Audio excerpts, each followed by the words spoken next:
Bismillahirrahmanirrahim. Assalamualaikum warahmatullahi wabarakatuh. Salam sejahtera, salam perkenalan dan salam inovasi buat semua hadirin dan hadirat sekalian.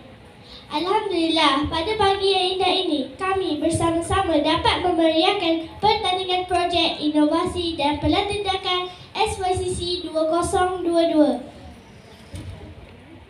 Kami adalah mewakili daripada sekolah kami yang tercinta, iaitu Sekolah Kebangsaan Jenang, di bawah bimbingan Cikgu Tengku Haslida binti Tengku Hasan. Saya, Putri Naisha binti Muhammad Hasnan, serta rakan seperjuangan saya, Yusri Syakila binti Yusnuruddin, dan lelaki saya di sebelah saya adalah Muhammad Aisyah Hafiz bin Syarul Hafiz. Dikatakan fenomena perubahan iklim global yang ekstrim telah mengubah berlakunya bencana alam. Negara kita, Malaysia, tidak terkecuali untuk berhadapan dengan bencana alam, impak daripada pemanasan global yang berlaku pada hari ini. Misalnya, pada hujung tahun 2021, negara kita telah menerima detik hitam bersejarah apabila berlakunya bencana alam melibatkan kawasan Selangor, Pahang, Kelantan dan Terengganu. Malah, pada awal tahun 2022, negara kita juga telah dikejutkan dengan bencana banjir yang berlaku di beberapa daerah di Terengganu ini. Melihat kepada beberapa siri bencana alam yang melanda negara kita, kami telah terpanggil untuk memilih banjir sebagai projek inovasi dan pelantikan pada hari ini. Terdapat beberapa faktor yang menjadi penyebab banjir. Rumah yang kami bina adalah rumah anti banjir dengan tema Rumah Lestari Hidup Harmoni. Lestari bermaksud tidak mudah karat, tahan lama, menjimatkan, dan ianya sesuai dengan tema pilihan kami. Reka bentuk rumah yang kami bina adalah berdasarkan dengan ciri-ciri tersebut, iaitu sistem pertahanan banjir ataupun ciri anti banjir, realistik untuk diaplikasikan, mesra alam, mesra pengguna, selamat, kos pembinaan dan cantik serta menarik.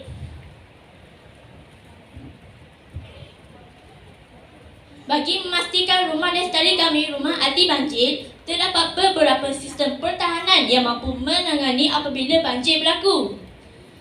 Sistem pertahanan banjir ataupun ciri anti banjir yang pertama ialah pengesan dan penggerak satu ataupun sensor satu. Ia dapat mengesal banjir mengikut aras air. Ia diletakkan di kesemua tiang rumah pada aras satu ataupun satu kaki dari aras tanah.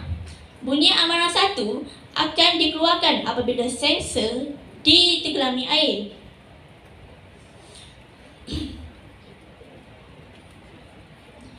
Penggerak mengesal banjir apabila keempat-empat tiang ditenggelami air.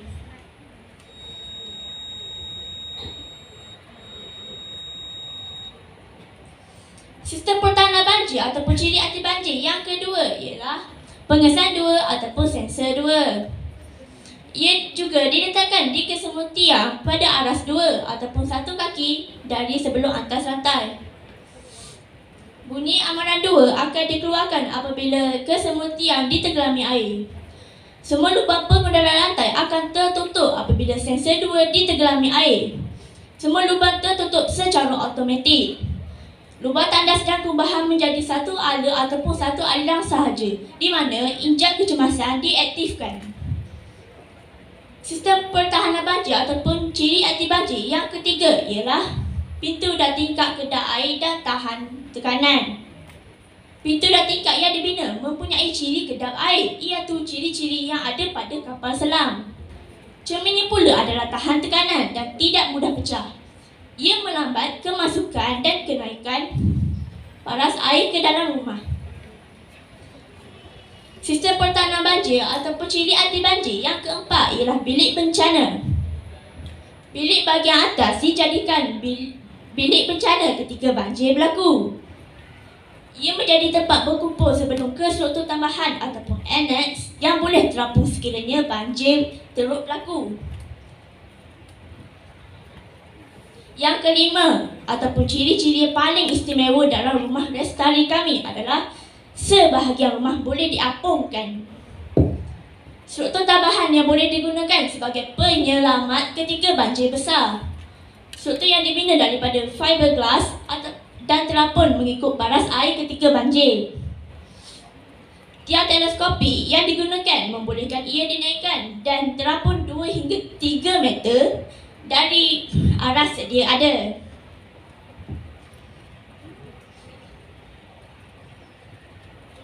Struktur ini boleh dipisahkan seperti terminal ke pesawat kapal terbang. Ia mempunyai atap rata ataupun flat roof supaya lebih stabil dan mudah terapung. Ia juga mempunyai tiang yang kukuh dan anti karat.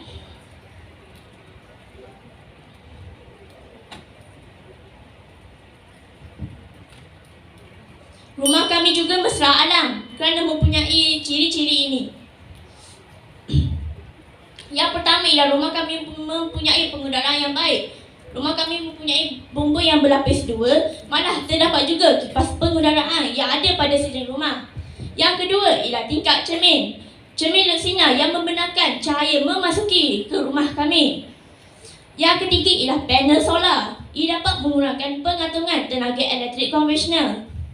Dan yang keempat ialah alat tanah liat. Ia dapat menyejukkan rumah kami. Dan yang kelima, yang terakhir adalah tadahan air hujan. Ia dapat digunakan sebagai kerja seharian di rumah.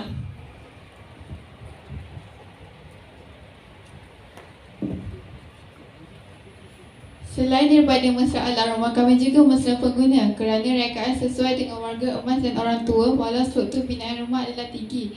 Ia kerana garaj kereta terus menuju ke ruang tamu rumah. Ia juga selamat digunakan kerana pendawaian elektrik dan saliran air diletakkan di tempat yang lebih tinggi.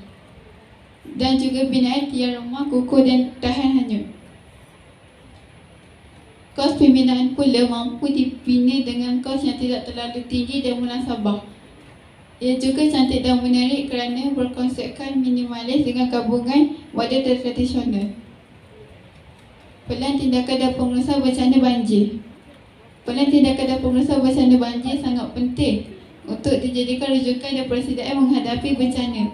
Penghuni boleh peka dan dengan langkah-langkah awal menghadapi kemungkinan banjir, mengurangkan kehilangan nyawa atau harta benda yang lebih teruk. Pelan tindakan pengurusan banjir terbahagi kepada 3. Yang pertama, apabila air memasuki kawasan bawah rumah. Yang kedua, apabila penggera sitak merangka pertama berbunyi. Yang ketiga, apabila penggera sitak merangka kedua turut berbunyi. Okey, baik. Soalan saya, saya perlu tanya. Soalan saya yang pertama, boleh tak tunjukkan prototipe tadi dengan rangkuman incap kecemasan diaktifkan? Boleh tak buktikan kepada kami incap kecemasan diaktifkan?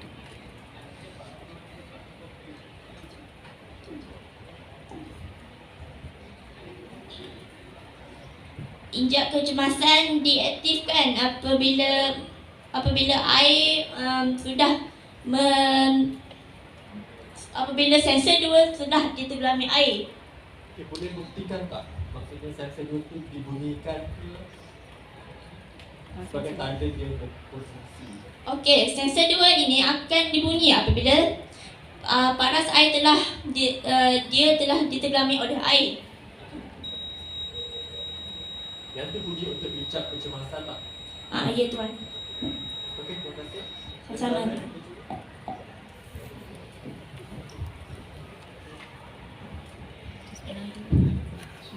Assalamualaikum warahmatullahi wabarakatuh. Terima kasih anak-anak. Satu pembahasan yang jelas dan teratur.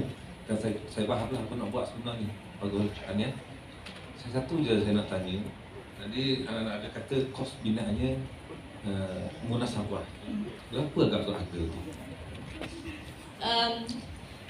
Kos pembinaannya munasabah kerana dia menggunakan alat-alat yang biasanya Saya tanya berapa?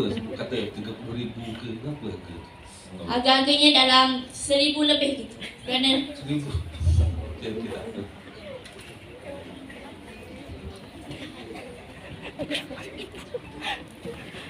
Ada rumah. Apalah, terima kasih. Terima kasih.